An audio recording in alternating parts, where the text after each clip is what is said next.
What's up, everybody? We're on a podcast now. I'm Alex, and in this video, we have to talk about Crash Team Racing potentially coming back. This continues this insane journey we've been on. And by the way, if this does actually happen, or we get something legitimately substantial, a return of Crash Bandicoot, I just want to say just how lucky I guess all of us insane people are, because this has been an incredible ride, and we really thought it was dead for quite some time.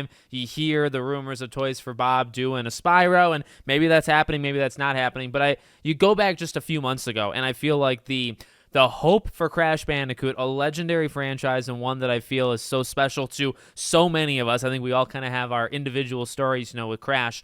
It was at an all-time low. We were feeling so down, and how quickly the turntables, because to be honest, who would have seen this coming?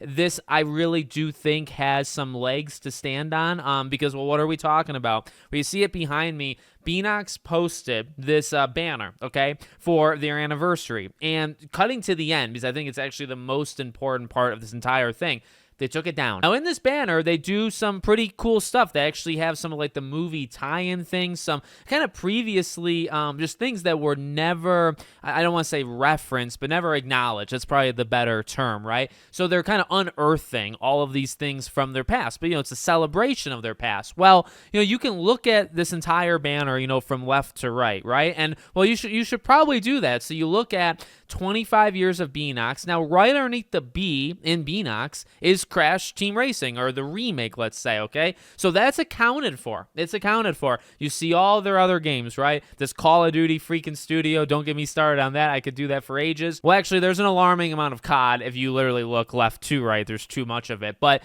look to the top left, everybody, okay? You get, again, more Call of Duty. But that Crash and that cart, and in fact, I have it right here above me. This was something that was spotted right away, and was originally spotted in a very, not graphically, amazing format. You couldn't really make it out, although I guess you could tell it was Crash. And what it looked like, even when it was all pixelated, mumbo jumbo, there was an ad a few weeks ago, I think for internet on airplanes, and World of Warcraft was included in the ad. It was a lot of Activision things, and Crash was included. Now, Crash being included for like a Wi-Fi commercial is something I also never thought we would get for Crash, but he kind of had a new design. Crash has obviously had that really since the revival of him, and even going before that, but he's kind of had this updated look, and that was continued from 2016 on, okay? Well, this look behind me, well, number one, that's not the original remake of Team Racing, right? It's just not. And then also, it's definitely more in line with what you would have seen of him from like Team Rumble or this Wi-Fi ad. So, I mean, what do you know, I guess, so far? Okay, so this is like a mysterious picture. Nobody really knows what it's from, if it's supposed to be from something. It's a newer, updated Crash. The car aligns, right? So this is a Crash Team Racing type thing. And it's like, well, that's already included, because, again, like in the center of their thing where it says Beanox, you see it, clear as day. It's right there. So why is it included twice for some reason, or is it something else? Well, okay, again, jumping to that end of the story, so they actually took the thing down. And as far as I can tell, now, yes, I'm kind of in like a Crash mini bubble, on social media. Everybody who was everybody was talking about the Crash Bandicoot thing. So while you don't know for sure, well, I don't know for sure, I'm going to heavily assume that they took this thing down because of those conversations. I don't know how many conversations were going on Call of Duty or anything else that's in this entire picture. What else is shown in this picture that would warrant them taking it down? And to me, that really is the biggest thing, because that's the acknowledgement of guilt. That's the acknowledgement of, oh, shoot, we did something wrong, because I think they just went back to the default one they had right before they did this. So that to me is the biggest thing, because it's not just that nobody could place it, which probably meant it's from something brand new, but the fact is you took it down. And if you take it down, you don't normally do that. That normally means that you weren't supposed to put it up. Somebody's getting a strong talking to, or maybe even fired. Now, please, for love of God, don't fire this person, because if this is to mean a Crash Team Racing 2 or something like that, let us take it from here. This was enough. This was enough to reinvigorate a lot of the fan base, and we'll do the heavy lifting for you. and then you can kind of announce it when the time is right. I know I've seen some people say that it will be, because there was always the PC part. I think Canadian Guy A has also done like an arc on that, or didn't he interview like the director of team racing and they talked about it?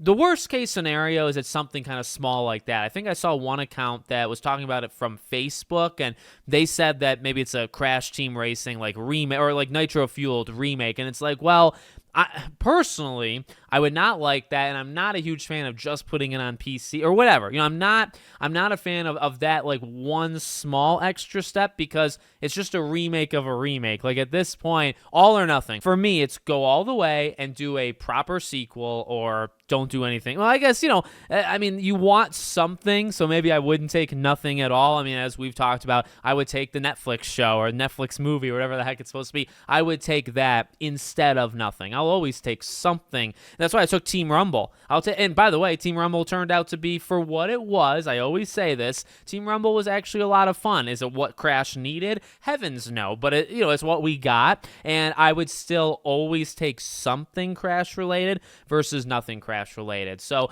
hopefully this is a sign of something. I mean, again, we have been on a high the last couple weeks. We had the bio change. We have this now. Crash is really the social media account, loves to respond to Spyro, which is really fun because it's like, well, the canceled, Crash 5 idea was that crossover, and very talkative to the Spyro stuff on social media, that Crash account. So maybe it's something like that. Maybe Toys for Bob is doing it, and if we could have another team racing game along with another, like a new Crash, oh my, we would be living the best life. And also, final thing to say, don't think it's impossible we would get another one, because like racing games are, it seems, generally inexpensive. Like they're not going to be out there costing you $150 million.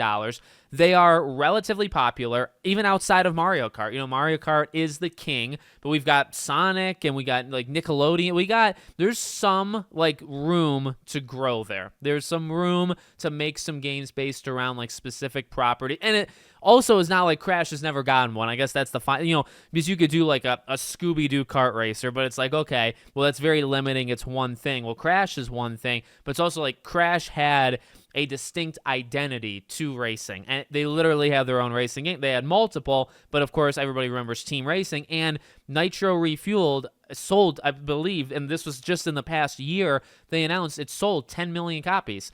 When you can sell 10 million, racing games, especially for a game that probably did not cost much literally at all, that is a free moneymaker. If you can do half of that, if you can sell 5 million for another one and it costs you $20 to $50 million to make it, you're making quite a lot of money back. So it should be a no-brainer. Of course, nothing with Crash is a no-brainer to these people nowadays, but that's okay. We will keep our eyes peeled. Let me know what you guys think. Make sure, as always, you're subscribed to the channel, bell icon turned on, and I hope to see you all on the next one.